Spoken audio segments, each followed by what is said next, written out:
Hello friends, welcome back to my channel. আশা করি তোমরা সবাই খুব ভালো আছো, সুস্থ আছো। আমি ভালো আছি এবং সুস্থ আছি। নতুন একটা ভিডিও নিয়ে তোমাদের সামনে হাজির হয়েছি। কাকে নিয়ে কথা বলতে এসেছি? অবশ্যই ম্যান্ডি এবং স্যান্ডিকে নিয়ে কিছু কথা বলতে এসেছি।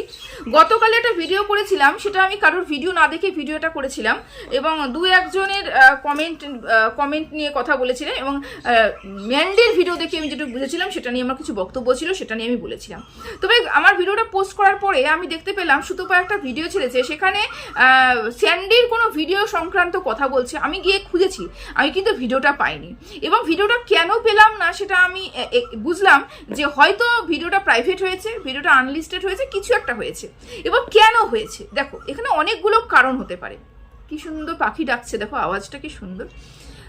তো অনেকগুলো কারণ হতে পারে, তার মধ্যে একটা কারণ আমি যেটা মনে করছি সেটা হয়তো স্যান্ডিটা আবেগ বশতে স্যান্ডি এই ভিডিওটা করে ফেলেছে। তারপরে ভিডিওটা পোস্ট করার পরে যখন সুতপার ভিডিওটা দেখেছে, ওর মনে এটা হয়েছে, হ্যাঁ আমি মানুষকে কেন জবাবদিহি করতে যাব। মানুষকে জবাবদিহি করে এই সমাজে কেউ কোনোদিনও ভালো হয়ে উঠতে পারেনি মানুষের কাছে। আজকে যারা মানে কি বলবো বলো তো, বড় বড় দিগ্গজ মানুষরা বলতে পারো, বা বলতে পারো আমাদের সমাজের বড় বড় মাথা যারা আমাদের সমাজকে চালনা করে, বা বলতে পারো আমাদের ফ্রিডম ফাইটাররা যারা আমাদেরকে স্বাধীনতা প্রদান করেছেন, বা বলতে পারো যে আমাদের পরিবারের লোকজন যারা সবসময় জন্য নিট অ্যান্ড ক্লিন থাকার চেষ্টা করে পরিবারের লোকজনের কাছে, তবুও কোথাও না কোথাও গিয়ে তার নিয়ে নোংরা কথা, তাকে নিয়ে বাজে কটূক্তি, বা বলতে পারো তাদেরকে নিয়ে পেছনে কথা বলা, এটা আমাদের সমাজের একটা নীতির মধ্যে পরিণত হয়ে গেছে। তাই সমাজের কাছে নিজেকে ক্লিয়ার করার জন্য এরকম করে মানে বোকামির কাজ, যে আমি কত টাকা দিচ্ছি, আমি কেন দিচ্ছি, আমি কিভাবে ইনকাম করছি, আমি কত টাকা ইনকাম করছি, আমার ইনকাম আছে, এটা বারবার করে চিৎকার করে বোঝানো যে আমি এখন ইনকাম করছি, আমি ইনকাম করছি, এটা বলে দর্শকদের সামনে নিজেকে প্রতিপন্ন করার চেষ্টা, মানে ঠিক বলার চেষ্টাটা ভুল। এটা একদমই কিন্তু ঠিক কাজ নয়। মানুষের সামনে তুমি কোনোদিনও সঠিক হতে পারবে না। তুমি যখনই এটাকে নিয়ে বলবে, তখনই কিন্তু আরও মানুষ, চারটা মানুষ আরও ওখান থেকেই, মানে বাতকা খাল নিকাল না বলে না, ওখান থেকেও আরও কতগুলো কথা বের করে তোমাকে নিয়ে আবার প্রশ্ন তুলবে। সেই জন্য এই জিনিসটা করেছে যে তুমি ভুল করেছো। না, আমি তোমার ভিডিও দেখিনি, শুধু তোমার ভিডিও দেখে যেটা বুঝলাম, এবং তোমার ভিডিও যখন প্রাইভেট হয়ে গেছে হয়তো তুমি বুঝতে পেরেছো যে না, বেকার করেছি, মানুষকে আর বুঝিয়ে লাভ নেই, বুঝিয়ে মানুষকে আর ঠিক করা যাবে না, বা আমি মানুষের কাছে ঠিক হতে পারবো না, সেই কারণে হয়তো তুমি প্রাইভেট করে দিয়েছো। বেশ করেছো, ভালো করেছো। আমি দেখি উনি ভিডিওটা, যদি দেখতাম তাহলে এটা নিয়ে আরেকটু আলোচনা করতে পারতাম। এটা নিয়ে বক্তব্য নেই। তবে সুতপার ভিডিও দেখে গতকাল আমি একটা দিদিভাইয়ের কথা জানতে পারলাম। সেই দিদিভাইয়ের ভিডিও দেখে আমার আজকে কিছু বক্তব্য রয়েছে। প্রথম কথা, সে দিদি ভাই তার ভাইকে মানে সোমনাথকে প্রচণ্ড ভালোবাসে। সেই মানুষটার প্রতি তার ভীষণ দয়া মায়া, সেই মানুষটাকে প্রচণ্ড ভালোবাসে, শ্রদ্ধা করে, যত বয়সে ছোট, তারপরে হচ্ছে নিরীহ, একদম ভোলেনাথের মতন, আগে তো তুলনা করতো ভোলেনাথের মতন, ভোম বলে এগুলো বলতো। আচ্ছা, এই দাবিটা তিনি কিন্তু সবসময়ের জন্য করেন, অথচ তিনি দাবি করছেন তিনি তাকে ভালোবাসেন। কাকে ভালোবাসেন? স্যান্ডিকে ভালোবাসেন। অথচ স্যান্ডির খারাপ কিভাবে হবে এবং খারাপ থাকার যে কাজগুলো, সেগুলো কিন্তু তিনি বরাবরই করে চলেছেন। এবং কালকের ভিডিও দেখে আমি অবাক হলাম রীতিমতন, যেখানে স্যান্ডি কিছুদিন আগে এসে বলেছে যে আমাকে ভালো থাকতে দাও, এবং আমি যে পরিস্থিতির মধ্যে পড়েছিলাম 3 বছর আগে, সেখান থেকে বেরিয়ে এসেছি আমরা, এবং সেই জিনিসগুলোকে আর তুলে নিয়ে এসে আমার সামনে সেগুলো দাঁড় করিও না, সেটা আমার বাচ্চার পক্ষেও খারাপ, আমার পক্ষেও খারাপ। আমি কালকেও বলেছি, আমি আজকেও বলছি, মানুষের মাথার থেকে তুমি কোনোদিনও বের করে দিতে পারবে না। যেমন গতকালকে যে ভিডিওটা তুমি করেছো, আজকে আমি ভিডিওটা দেখে এই ভিডিওটা করতে বসলাম, তুমি যে কথাগুলো নিয়ে তুমি স্মৃতিচারণ করলে, তুমি তো নিজে করলেই সাথে তোমাকে দেখে যে 2000 মানুষ তোমাকে দেখলো, তাদের মধ্যেও তুমি সেই জায়গাটা আবার মনে করে দিলে। কোনো না কোনো জায়গা ধুন্দলা পড়ে যায়, আমাদের স্মৃতি কিন্তু আস্তে আস্তে আবছা হয়ে যায়, কিন্তু যখন সেটাকে নিয়ে আবার ঘাটা হয় না, আমাদের কিন্তু ছোট্ট থেকে ছোট্ট কথাগুলো আবার মনে পড়ে যায়। আবছা জিনিস আস্তে আস্তে আস্তে আস্তে আস্তে আস্তে কিন্তু সরে যায়, কিন্তু যখন সেটাকে পুনরায় আবার নিয়ে আসা হয়, তখন কিন্তু সেই জিনিসটাকে আবার আমরা চোখের সামনে জল করতে দেখি ওই পুরনো স্মৃতিগুলোকে। তখন মনের ভেতরে তোলপাড় চলে, তখন কিন্তু আমরা কি করি, কমেন্ট বক্সে গিয়ে ঝাপসে পড়ি। কার কমেন্ট বক্সে গিয়ে? অবশ্যই ম্যান্ডির কমেন্ট বক্সে গিয়ে। সেরকমই একটা কাজ গতকালকে রাতেও যেটা বলেছিলাম, আজকে আবারও বলছি, সেই কাজটা কিন্তু তুমি কালকে সুন্দর করে গেছো। আমি জানতাম না, আমি তোমার ভিডিও তো সচরাচর দেখি না, সত্যি কথা বলতে না, আমি এটা অহংকারের কথা বলছি না গো, আমি সবার জন্য না, আমি যখন যাকে মনে হবে কন্টেন্ট করব এই বিষয়টা নিয়ে আমার একটু আলোচনা করার বিষয়, তাকে 2-3 দিনের ভিডিওটা দেখে ফেললাম, কন্টেন্ট করার জন্য দেখে ফেললাম। এটাই হয়, আমি প্রতিনিয়ত সবার ভিডিও দেখতে পারি না, আমার যখন যাকে কন্টেন্ট করার আমি 2-3 দিনের ভিডিও কন্টিনিউ দেখে নিয়ে তাকে নিয়ে কন্টেন্ট করতে বসি, এটা হচ্ছে আমি। যাই হোক, একটু বললাম না কচ্ছপের গতিতে চলি তো আমি, এই জন্য সমস্যাটা হয়ে গেল। তো তুমি কালকে দাবি করলে ভিডিওতে, তুমি শুধু কালকে দাবি করোনি, তুমি আগেও বলেছো তুমি স্যান্ডিকে প্রচণ্ড ভালোবাসো, অথচ স্যান্ডির ভালো থাকবে কি তার জন্য ন্যূনতম যে স্যান্ডি যে অনুরোধ করেছিল সেই অনুরোধটা তুমি রাখতে পারছো না, অথচ তুমি স্যান্ডিকে ভালোবাসো। তোমার এই যে কথা তুমি বলছো তুমি স্যান্ডিকে ভালোবাসো, তুমি জানো তুমি যে ভালোবাসো কথাটা বলছো সেটা মর্যাদা তুমি দিতে পারছো? স্যান্ডিকে ভালোবাসো, অথচ স্যান্ডি যে ন্যূনতম যে নিজের অনুরোধটা করেছিল, নিজে এসে অনুরোধ করেছিল তার ভিডিওর মাধ্যমে, পুরনো কথা তুলো না, আমি খারাপ থাকবো, আমার মেয়ে খারাপ থাকবে, তুমি কিন্তু সেটা পর্যন্ত শুনোনি। অথচ তুমি দাবি করো সেই ছেলেটাকে নাকি তুমি ভালোবাসো, সেই ছেলেটার নাকি তুমি ভালো চাও। ঠিক ভালো চাওয়াটা কি ভালো চাওয়া বলো তো? ওই যে ভালো চাওয়া, স্লো পয়জনগুলো আছে না, ভালো চাই অথচ আস্তে আস্তে আস্তে আস্তে আস্তে করে শেষ করবে, এরকম একটা কাজ করছো কিন্তু তুমি। আস্তে আস্তে আস্তে আস্তে সব কিছু শেষ করে দেবে। পুরনো কথা উঠিয়ে কথা বলতে যদি শুরু করি আমরা কেউ কিন্তু থামবো না। কন্ট্রোভার্সি ক্রিয়েটাররা পারে না এমন কোনো কাজ নেই, কিন্তু কন্ট্রোভার্সি শুধুমাত্র কন্ট্রোভার্সি করার মতন করতে হয়। পুরনো কথা নিয়ে যদি আমি ঝগড়া করতে বসি তাহলে আমার কাছে কিন্তু কন্টেন্টের কোনো অভাব হবে না। দিনে 50টা ভিডিও কিন্তু আমি নামাতেই পারবো যদি পুরনো কথা নিয়ে আমি কন্টেন্ট করতে চাই।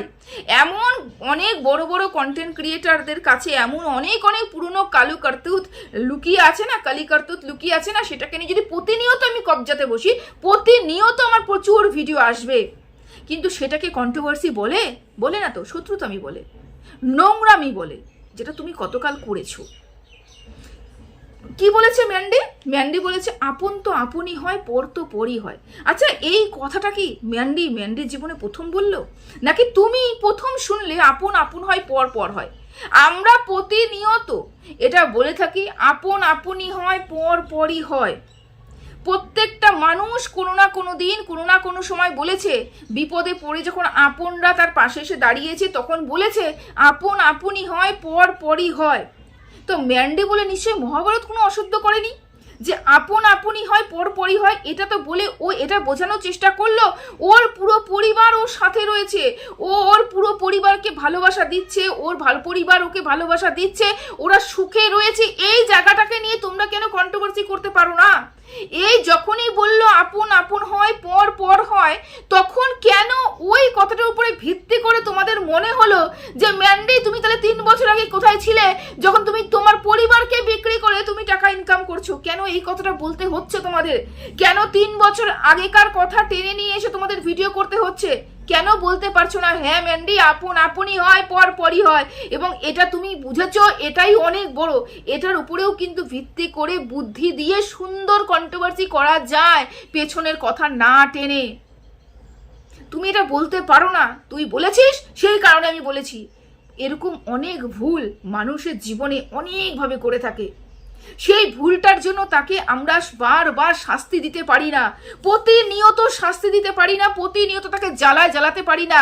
যেই মেয়েটা এসে স্বীকার করেছে আমি অন্যায় করেছি, আমি ভুল করেছি, ও উদ্ধত্তপনা দেখায়নি, ও বলেছে আমি অন্যায় করেছি, ও বলেছে আমি ভুল করেছি, আমার ভুল আমি স্বীকার করে নিয়েছি, সব কিছু স্বীকার করে নিয়েছে ও।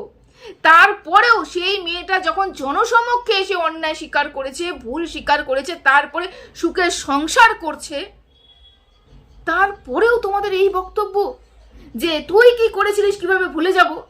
ভুলতে কেউ বলেনি, ওটা আপছে এমনি হয়ে যাবে যদি তুমি প্রতিনিয়ত মনে না করো। ভুলতে হবে না, ভোলা ওরকম সহজ নয়, আমাদের কারো স্মৃতির থেকে কিন্তু ওই জিনিসগুলো যায়নি।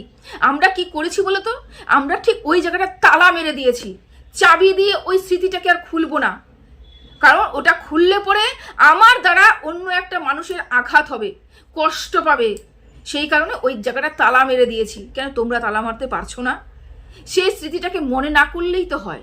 ভুলা সহজ নয়, ওই যে বললাম আস্তে আস্তে আবছা হবে, ভুলতে তোমরা কেউই পারবে না, আমরা কেউ পারবো না। আবছা হতে হতে হতে হতে ওই স্থিতিটা কোথাও না কোথাও গিয়ে একদম ম্লান হয়ে যাবে এবং আমাদের ওটা একদম চলে যাবে, আমরা কন্ট্রোভার্সি করতে করতে করতে করতে এগিয়ে যাব।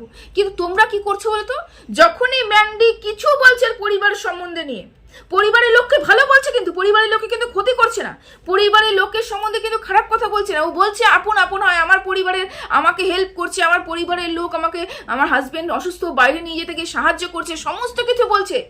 তখনই তোমাদের মনে হলো ও এখনো ভালো আছে না, ভালো তো থাকতে দেওয়া যাবে না, তাহলে কন্ট্রোভার্সি করবো কি করে? ও যদি পরিবারের লোককে নিয়ে ভালো থাকে, আমি কন্ট্রোভার্সি করবো কি করে, আমরা কন্ট্রোভার্সি করবো কি করে? ওকে তো খারাপ থাকতে হবে। কি করতে হবে তার জন্য? তার জন্য ওকে খোঁচাতে হবে, আঘাত করতে হবে। আমাকে দেখে 2000 মানুষ যদি সেই স্মৃতিচারণ করে, 50টা মানুষ ওর কমেন্ট বক্সে গিয়ে কমেন্ট করবে, ম্যান্ডে ও কমেন্টগুলো দেখে কোনো না কোনো জায়গায় ডিপ্রেস হয়ে যাবে, ডিপ্রেশনে চলে যাবে, বা ওর উত্তর কোনো না কোনোভাবে দেবে। আমি সেটা দিয়ে তো আবার কন্ট্রোভার্সি করতে পারবো। নিজের খোরাকটা জোগাড় করার জন্য তুমি একটা মেয়েকে বা একটা পরিবারের লোককে আঘাত করছো, যে মানুষটা অসুস্থ, অথচ দাবি করছো সে ছেলেটার নাকি তুমি ভালো চাও। যে ছেলেটার তুমি ভালো চাও, কমপক্ষে সেই ছেলেটাকে ভালো থাকতে দাও। এটা কিরকম ভালো চাওয়া, যে যাকে তুমি ভালো চাচ্ছ তাকে মেন্টাল প্রেশার ক্রিয়েট করছো। আজকে তুমি তার বউয়ের সম্বন্ধে বলছো, আজকে তার পরিবারের সম্বন্ধে বলছো। খারাপ লাগছে না? ছেলেটার খারাপ লাগছে না? ভিডিও তো দেখে, সবার ভিডিও তো দেখে, তাই না? হ্যাঁ, প্রকাশ না করলেও আমরা তো জানি কন্ট্রোভার্সি ক্রিয়েটারদের ভিডিও তারা দেখে। খারাপ লাগছে না তাদের? ওই 3 বছর আগেকার ঘটে যাওয়া একটা নোংরা অধ্যায়, যেখানে ম্যান্ডি স্বীকার করেছে 3 বছর আগে ওই সময়টাতে আমি যা যা করেছি এবং আমার সাথে যোগদান দিয়ে যারা যা করেছে সম্পূর্ণটা অন্যায় ছিল, অপরাধ ছিল, ভুল ছিল। তার জন্য আমি নিজের শাস্তি পেয়েছি, আমার মান সম্মান টাকা পয়সা নষ্ট হয়েছে, ধুলিস্যাৎ হয়েছে, সবাই নষ্ট, সবারটাই নষ্ট হয়েছে। আমি সেখান থেকে রিকভারি করতে চাই, আমি ভালো থাকতে চাই। একটা মানুষ হয়ে, একটা মেয়ে হয়ে, একটা পুরুষ মানুষ হয়ে স্বামী স্ত্রী দুজনে মিলে কি ভালো থাকার অধিকারটুকু তার নেই? শুধুমাত্র সে ব্লগার বলে, তার জীবনযাত্রা সে বিক্রি করছে বলে তোমাদের কাছে মাথা নত করে থাকতে হবে যে না, তুই যে 3 বছর আগেকার কাজটা করেছিস তোদেরকে আমি ভুলতে দেব না, তোদেরকে মনে রাখতে হবে তুই অমুক কাজ করেছিস। তোর উদ্ধত্তপনা, কিসের উদ্ধত্তপনা? আমি স্বামীকে ভালোবাসি, আমি স্বামীর সমস্ত কাজ করি, আমি স্বামীকে নিয়ে চিন্তা করি, এই একটা কথা শুধুমাত্র তার স্ত্রীর মুখ থেকে বেরিয়েছে বলে স্ত্রীর চরিত্রটা দেখানো হচ্ছে। তুই স্বামীকে যদি ভালোবাসতিস, তুই স্বামীর জন্য কি করেছিস, এইটা বলা হচ্ছে। সেই মেয়েটাকে আবার সেই পুরনো জায়গা টেনে নিয়ে যাওয়া হচ্ছে, যেখান থেকে মেয়েটা বেরিয়ে এসেছে এবং আসার পরে ক্ষমা প্রার্থী, সবার কাছে হাত জোর করে ক্ষমা চেয়েছে। সত্যি বলো তো, তোমরাই বলো, যারা পিছনে কথা নিয়ে টেনে টেনে ভিডিও করছো, তোমরাই বলো, এটা কি তোমরা ঠিক কাজ করছো? নিজেকে বিবেকের কাছে প্রশ্ন করো। আমি একটা কন্টেন্ট পাওয়ার জন্য, একটা মাত্র কন্টেন্ট পাওয়ার জন্য, বা বলতে পারো আমার আগামী দিনের খোরাক জোগাড় করার জন্য, আমি যে মেয়েটার পাস্ট টেনে টেনে ভিডিও করছি, তার জন্য কেউ না কেউ আমার দ্বারা আঘাত হচ্ছে, তার আমার কথার মাধ্যমে কারুর না কারুর মনে আঘাত হচ্ছে। সেটা কি আমার জন্য ফলস্বরূপ কি ভালো হয়ে ফিরে আসবে নাকি খারাপ হয়ে ফিরে আসবে? নিজের বিবেকের কাছে প্রশ্ন করতে ইচ্ছে করে না? করে তো, আমার তো ভীষণভাবে করে। আমি যখনই ভিডিও করি আমার মনে হয় যে যে কথাটা আমি বলবো তার জন্য যেন কারোর মনে আঘাত না লাগে। এটা তো আমি খুব বিশ্বাস করি যে আমার কথাতে যদি কারোর আঘাত লাগে, তার আঘাতটা কিন্তু আমার কাছে ফিরে আসবে, কোনো না কোনো রূপে আমার কাছে ফিরে আসবে। তোমাদের মনে হয় না এই কথাগুলো যখন তুমি বলতে বসো, তারপরেও দাবি করো ওই ছেলেটাকে তোমরা ভালোবাসো? হ্যাঁ, আজকে তুমি বলছো যে ম্যান্ডি যে বলছে যে আমার পরিবারের লোক আমাকে ভালো বলছে, আমার পরিবারের লোক যখন বলছে যে না তার ছেলে ভালো রয়েছে, সুখে রয়েছে, আমার পরিবারের লোক যদি বলতো যে আমার হাজবেন্ডের জন্য আমি দায়ী, আমি খারাপ হওয়ার জন্য দায়ী, তাহলে সরি, আমি বিশ্বাস করতাম বা আমার চোখে জল আসতো বা আমার আঘাত লাগতো, কারণ আমি এই মানুষগুলোর ওপরে নির্ভরশীল। স্বাভাবিক কথা, পরিবারের লোকের কাছে আমার দায়বদ্ধতা আছে। পরিবারের লোক যদি বলে তোমার জন্যই আমার ছেলে খারাপ রয়েছে, বা তোমার জন্য আমার পরিবারের কোনো এক সদস্য খারাপ রয়েছে, তাহলে সেই কথাটা শুনলে আমার খারাপ লাগবে। বাইরের লোক বললে আমার খারাপ লাগবে না, পরিবারের লোক বললেই খারাপ লাগবে। সেটাই তো ম্যান্ডি বোঝানোর চেষ্টা করেছে, যে আমার পরিবারের লোক তো আমাকে ভালো বলছে, যে আমার জন্য তো আমার স্বামীর কোনো কিছু হয়নি, আমার পরিবারের লোক তো আমার সাথে রয়েছে। সেখানে তোমার বক্তব্যটা কি আসলো, যে পরিবারের লোকে বলার কোনো ক্ষমতা রয়েছে? তার কারণটা কি? তার কারণ সেই পরিবারের ছেলেই টিনের ঘর থেকে দালান বাড়িতে উঠে রয়েছে।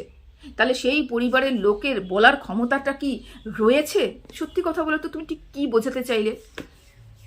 এই না তুমি বললে যে ম্যান্ডির জন্য খারাপ রয়েছে, অথচ তুমি আরও একটা লাইনে বললে যে টিনের ঘর থেকে দালান বাড়ি, সেখানে কিন্তু ম্যান্ডির জন্যই স্যান্ডি পৌঁছেছে।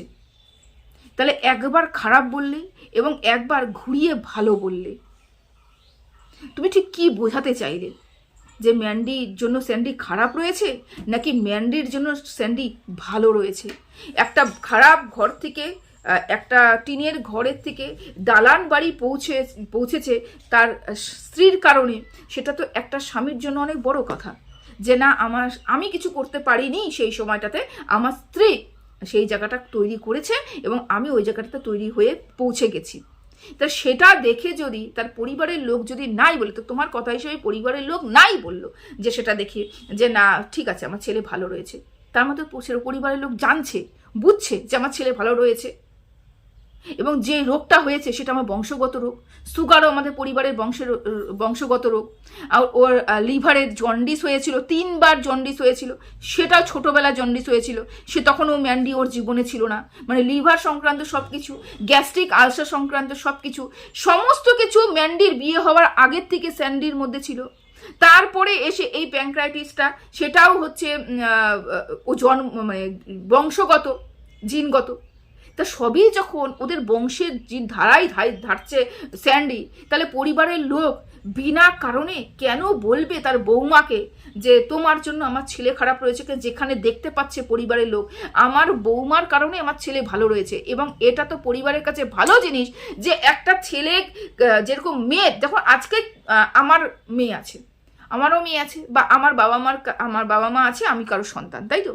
এবং এখানে আমার বাবা মা যখন আমাকে বিয়ে দিয়েছে, তখন যদি দেখে যে যার হাতে তুলে আমি দিয়েছি তার কারণে আমার মেয়ে ভালো রয়েছে, তার মানে কি যে সেই মানুষটাকে আমি ভালোবাসবো, কারণ যার হাতে আমি তুলে দিয়েছি তার কারণে আমার মেয়ে ভালো রয়েছে। তাই এটা গর্বের বিষয় যে আমি যার কাছে দিয়েছি তার জন্য আমার মেয়েটা ভালো রয়েছে। সেটা যদি মেয়ের ক্ষেত্রে তোমার মনে হতে পারে যে তোমার মেয়ে যার হাতে গেছে তার জন্য যদি ভালো হতে পারে, তাহলে একটা ছেলেরও সেরকম দায়িত্ব থাকে, সে ছেলেরও মারও কিছু আশা থাকে, আকাঙ্ক্ষা থাকে, যে ছেলেটা যাকে বিয়ে করেছে তার জন্য ছেলেটা কোনো সাফার করছে না তো, বা ছেলেটা যার হাত ধরে সংসার করছে, বেরিয়ে এসেছে, বলো বিয়ে করেছে, সংসার করছে, সেই মহিলাটা, সেই স্ত্রী ছেলেটাকে কতটুকু ভালো রেখেছে, এই চিন্তাধারা কিন্তু একটা মেয়ের মা বাবার যেরকম থাকে, একটা ছেলের মা বাবারও সেরকম থাকে। মেয়ের মা বাবা যখন জামাইকে আগলে রাখে, তার কারণ একটাই, জামাইয়ের জন্য আমার মেয়ে ভালো রয়েছে। সেরকমই পরিবারের একটা বৌমাকে একটা শ্বশুর শাশুড়ি, একটা পরিবারের শ্বশুর শাশুড়ি আগলে রাখে এই কারণে যে সেই বৌমার কারণে ছেলে ভালো রয়েছে। তাহলে এটা তো উভয় পক্ষ থেকেই আসছে। তাহলে তুমি ঠিক কি বোঝাতে চাইলে? এই যে তুলনাটা তুমি টানলে, ওদের কি বলার ক্ষমতা রয়েছে? না, বলার ক্ষমতা নেই। তার কারণটা কি বলতো? স্যান্ডিকে কোনো দিক থেকে ওই কালো সময়টা বাদ দিয়ে ম্যান্ডি কোনোদিন খারাপ রাখেনি। ওই একটা কালো সময় যেটা ম্যান্ডি স্বীকার করে নিয়েছে। যদি উদ্ধত্তপনা তুমি বলে থাকো তাহলে বলবো সেই সময় ম্যান্ডি করেছিল, তারপরেই ম্যান্ডি নিজের জায়গাতে চলে এসেছে।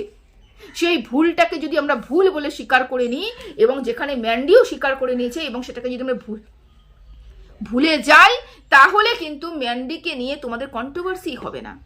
সেই কারণেই প্রতিনিয়ত কবজাতে বসো যে হ্যাঁ অমুক করেছে, হ্যাঁ তমুক করেছে, তোকে ভুলতে দেবো না, তুই ভালো নেই, তোর স্বামী কারণ তোর কারণে এটা হয়েছে, তোর শ্বশুর শাশুড়ি তোর মুখ খুলতে পারে না তোদের সামনে, কি এই যে এরকম দেখালে ওটাও এডিট করতে পারেনি।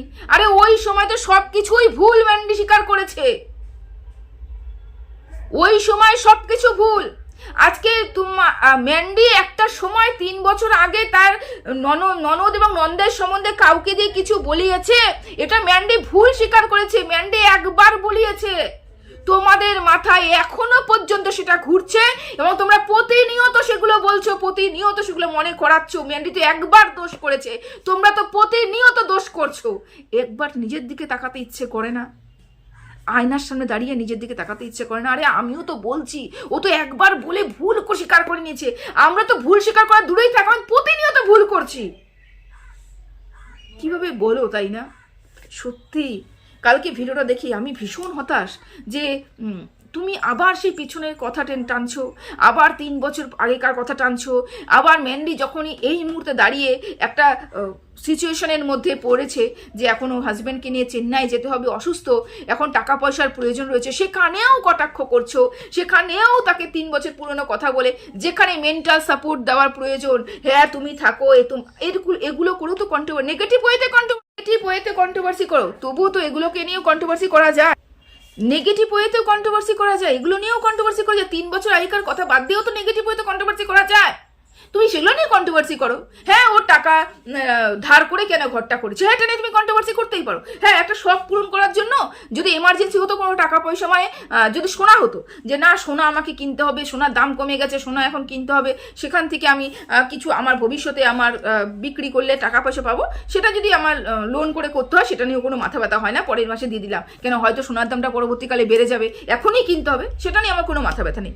কিন্তু ও ঘরটা ধার করে কিনেছে, হ্যাঁ সেটা নিয়ে তুমি নেগেটিভ কন্ট্রোভার্সি করো না। তুই কেন তাহলে টাকা পয়সা খরচ করলি, তুই কেন ধার করে বাড়িঘর করলি, এত শখ কিসের, এগুলো নিয়ে কন্ট্রোভার্সি করো। কিন্তু তুমি কন্ট্রোভার্সি করছো সেই পুরনো কাসন্দি নিয়ে, যেই কাসন্দিটাকে আমরা বের করে নিয়ে চলে এসেছি। একটা মানুষ একটা সাজা পাওয়ার পরে একটু স্বাভাবিক জীবন যাপন করতে অধিকার রাখে, তোমাদের দ্বারা সেই অধিকারটুকু কেড়ে নেওয়া হচ্ছে ম্যান্ডির কাছ থেকে। সত্যি কি বলবো বলো তো তোমাদেরকে নিয়ে। তুমি আরো দুটো কথা বললে, আমি জানি না এখানে তুমি কি বোঝাতে চাইলে। প্রথমে একটা কথা বললে যে রূপো সোনা ইনভেস্টমেন্টের জন্য বেস্ট। আমি তো মনে করি সোনা, রূপো আর জমি ইনভেস্টমেন্টের জন্য বেস্ট। যদি তোমার কোথাও টাকা পয়সা তোমার মনে হবে তোমাকে ইনভেস্ট করতে হবে, তাহলে তুমি সোনা, রূপো আর জমিতে ইনভেস্ট করো, সেটা কোনোদিনও ধোকা দিবে না, কোনোদিনও ধোকা দিবে না। এটা তুমি বললে। তোমার বন্ধুর কথাও তুমি তুলে ধরলে যে তোমার বন্ধু বলেছে 2000 টাকা দিয়ে শাড়ি না কিনে 2000 টাকা দিয়ে আমি সোনার জায়গায় ইনভেস্ট করব, আমার রাত বিরেতে ওই 2000 টাকা সোনাও যদি আমার কাছে কেউ বিক্রি করি আমি কারোর কাছে, আমি রাত বিরেতে বিপদের সময় আমি টাকাটা পাবো। এই কথাটা কিন্তু তুমি বললে, প্রথম লাইনেই কথাটা বললে। দ্বিতীয় লাইনে তোমাকে বলতে হলো ছি ছি ছি ছি ছি ম্যান্ডি, তোমার এখন এত দুরবস্থা আসলো যে তোমার সোনার রূপোর থালাটা বিক্রি করে তোমার বরের ট্রিটমেন্ট করতে হবে। মানেটা কি? তুমি তো নিজেই বললে বিপদের জন্যই সোনার রূপো, তো বিপদে পড়েছে সেই কারণে তো রূপোর থালাটা বিক্রি করতে গেছে। আজকে 50-60 হাজার টাকা যে রূপোর থালাটা বিক্রি করবে, এই কারণে বিক্রি করবে যে ওই টাকাটা বিক্রি করলে পরে আমি আমার স্বামী ট্রিটমেন্টটা করাতে পারবো। স্বামীর জন্য করছে, ওর নিজের জন্য খরচা করছে না, কিন্তু ওর স্বামীর জন্য খরচা করছে। এটা তোমাকে ধ্যান রাখা উচিত ছিল। তা না বলে তুমি আবার ম্যান্ডিকে বলে ছি ছি ছি ছি ছি। এদিকে বললে তোমার বন্ধু তোমাকে এই কথা বলেছে, সেখানে তুমি বললে হ্যাঁ হ্যাঁ এটা ঠিক কথা বলেছে, তারপরেই বললে ছি ছি ছি ম্যান্ডি তুই থালাটা বিক্রি করতে গেলি, এত দুরবস্থা তোর। কিছু বলার নেই, সত্যি কথা কিছু বলার নেই। আমি জানতাম না যে সোশ্যাল মিডিয়াতে এরকম ধরনের মানুষ থাকে যারা নিজের স্বার্থের জন্য অন্যকে আঘাত করতে পারে। এতটুকু বলার ছিল। তো সবাই ভালো থেকো, সুস্থ থেকো। এখানে রাখলাম ভিডিওটা। টাটা।